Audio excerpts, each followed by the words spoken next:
Sous les lumières aveuglantes des scènes et les murmures des palais, Elton John a porté en silence une douleur qui a ébranlé les fondations de la royauté britannique, une loyauté indéfectible envers Diana, la princesse trahie, dont la mémoire hante encore les couloirs du pouvoir. Pendant des décennies, il a navigué entre les honneurs royaux et les cicatrices d'une amitié brisée par la tragédie, confronté à des trahisons subtiles, des scandales publics et des combats personnels contre l'oubli forcé. Son refus d'assister au couronnement de Camilla en 2023 n'était pas un simple oubli, c'était un acte de défiance chargé de chagrin, une déclaration qui a secoué le monde et révélé une vérité royale que peu osent affronter, un témoignage poignant d'un homme qui a transformé la perte en une résilience éternelle. Bienvenue sur Infinite Star, la chaîne où les légendes prennent vie et où les secrets des icônes se dévoilent avec une émotion rare. Si vous êtes nouveau ici, prenez un instant pour liker, s'abonner et partager cette vidéo. Plongez avec nous dans des récits vibrants, émouvants et inspirants. Aujourd'hui, nous vous emmenons dans l'univers d'Elton John, un artiste dont la vie, marquée par la tristesse des pertes, les défis de la célébrité, les trahisons intimes, les scandales royaux et les luttes personnelles pour préserver la mémoire, met en lumière une résilience extraordinaire face à l'adversité. Au début de l'année 2023, quelques mois avant le couronnement du roi Charles III et de la reine Camilla, un événement royal est discrètement préparé derrière les portes du palais. Ce n'est pas une simple réunion, c'est la reconnaissance officielle de Camilla en tant que reine, un moment qui suscite encore des débats passionnés au sein du public britannique. Les invitations sont envoyées aux dirigeants politiques, aux aristocrates, aux célébrités mondiales et à Sir Elton John. Pour beaucoup, voir son nom sur la liste semble logique. Il a de longs liens avec la monarchie, a chanté lors des jubilés de la reine Elisabeth II et a été anobli en 1998. Mais ceux qui connaissent vraiment Elton savent ce que cette invitation représente, une ligne qu'il serait difficile de franchir, car il ne s'agit pas seulement de loyauté envers la famille royale, il s'agit de mémoire. Il s'agit de la princesse Diana. Elton l'a aimée comme une sœur. Il s'est rapproché autour de leur peine de cœur, de leurs engagements caritatifs et d'un malaise partagé face aux projecteurs. Il lui a tenu la main pendant son divorce, l'a vu souffrir en silence et a pleuré à sa mort. Il a chanté Candle in the Wind lors de ses funérailles en 1997, tandis que le monde entier pleurait avec lui.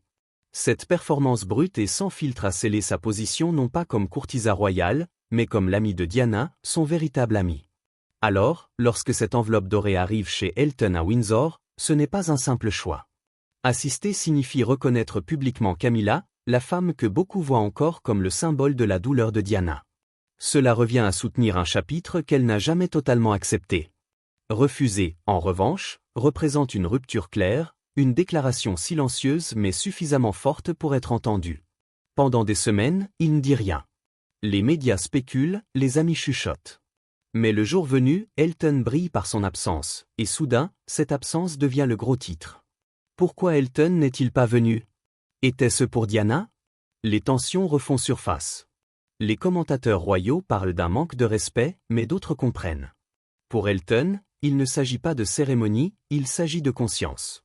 Cette décision, chargée de chagrin et de loyauté, révèle une vérité royale que le monde n'était pas prêt à entendre, un acte inspirant de résilience face à l'adversité d'une mémoire douloureuse. Bien avant la rupture, bien avant le silence, Elton John est un invité bienvenu derrière les murs du palais. Son histoire avec la famille royale britannique ne commence pas avec Diana.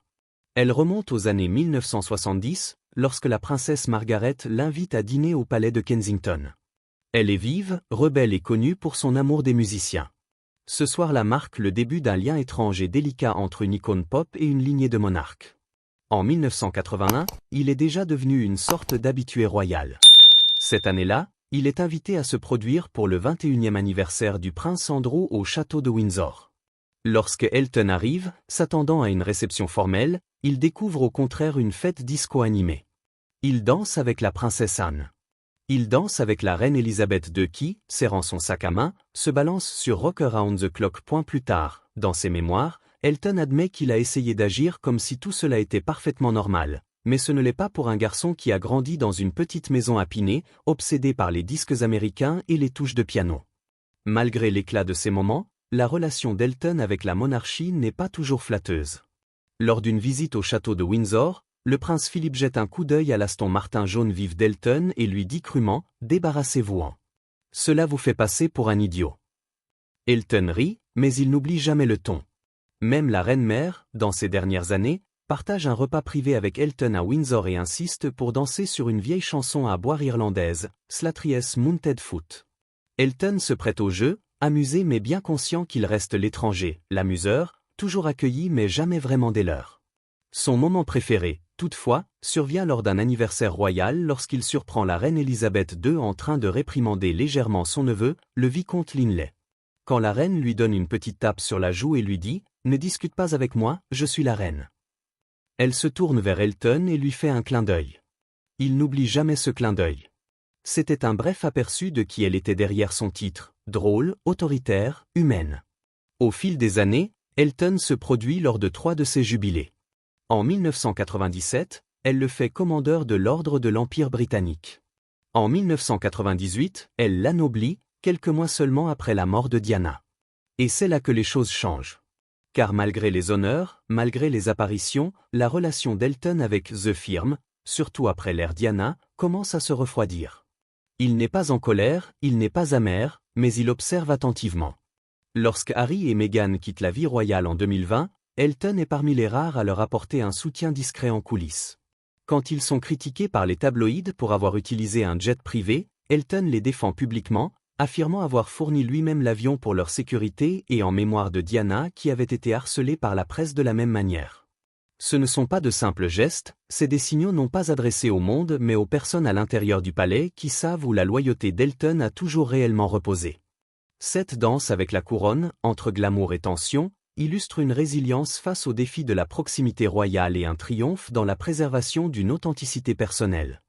Lorsque Camilla Parker Bowles devient reine consort en 2022, Elton John a passé plus de 20 ans à marcher prudemment sur un fil royal. Il n'est pas étranger à la cérémonie. Il s'est incliné, a chanté, a souri quand il le fallait. Mais en ce qui concerne Camilla, il y a toujours eu une distance silencieuse, un espace rempli de souvenirs, de pertes et du fantôme d'une amitié qui ne s'est jamais refermée. Elton n'est jamais cruel envers Camilla. Il ne fait jamais de pique en public. Mais ceux qui l'entourent remarquent que sa chaleur, si librement offerte aux autres, ne s'étend jamais vraiment vers elle.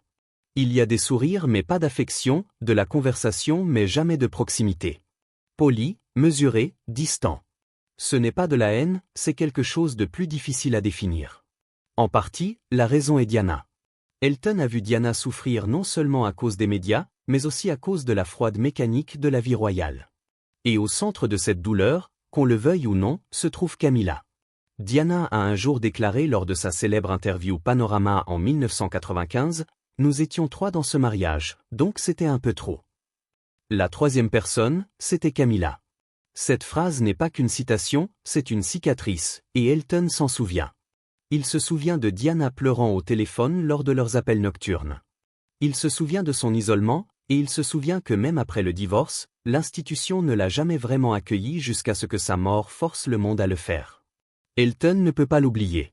Et lorsque Camilla finit par prendre le rôle qu'avait autrefois tenu Diana, beaucoup autour de lui voient dans son silence non pas de l'indifférence mais une forme de protestation.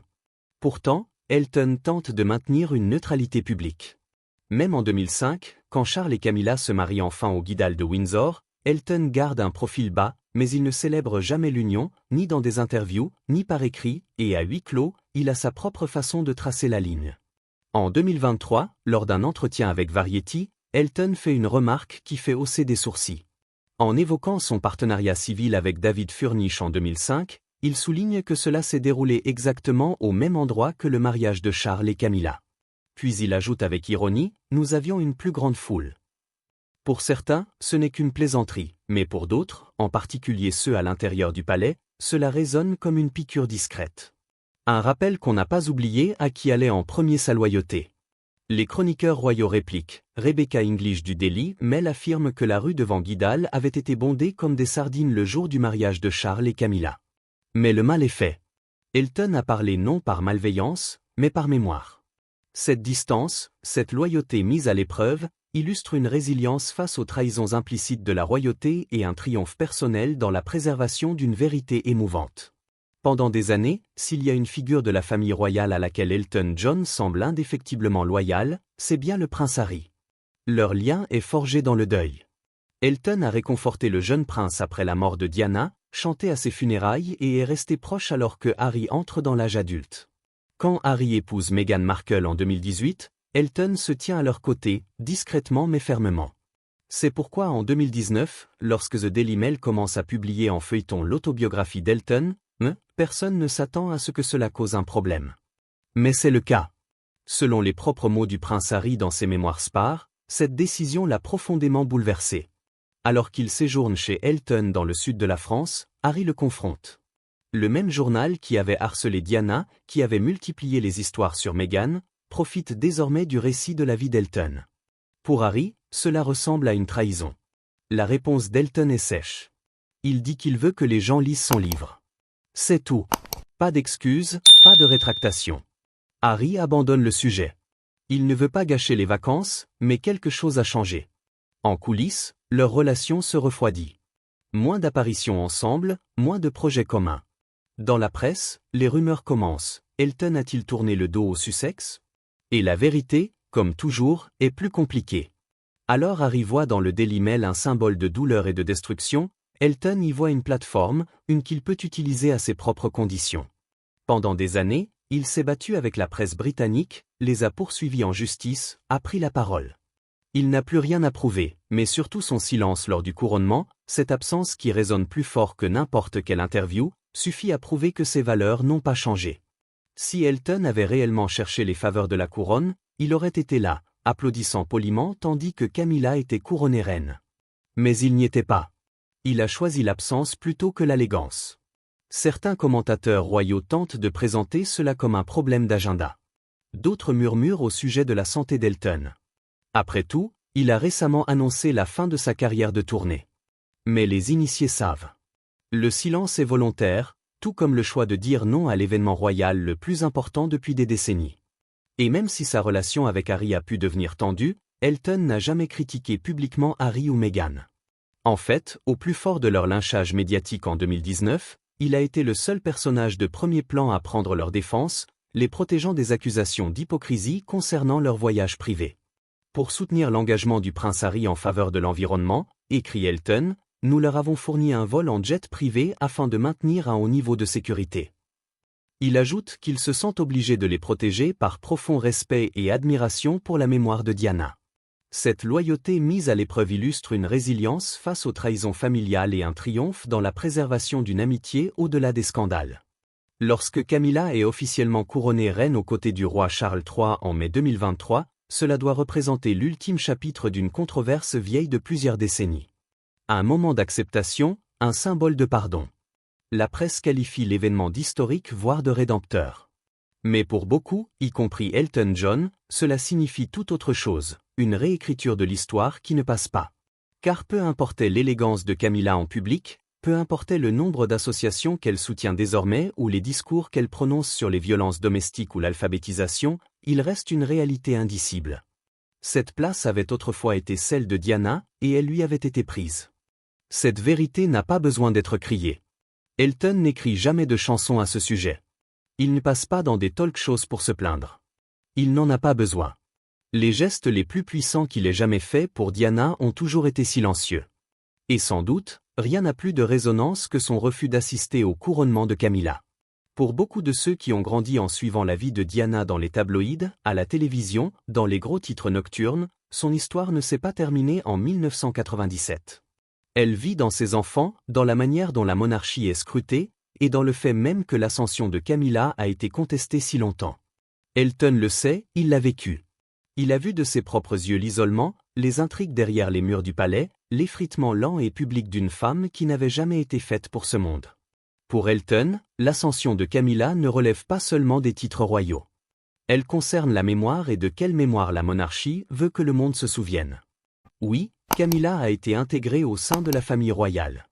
Oui, la reine Élisabeth II lui a donné sa bénédiction. Mais l'acceptation n'est pas l'affection.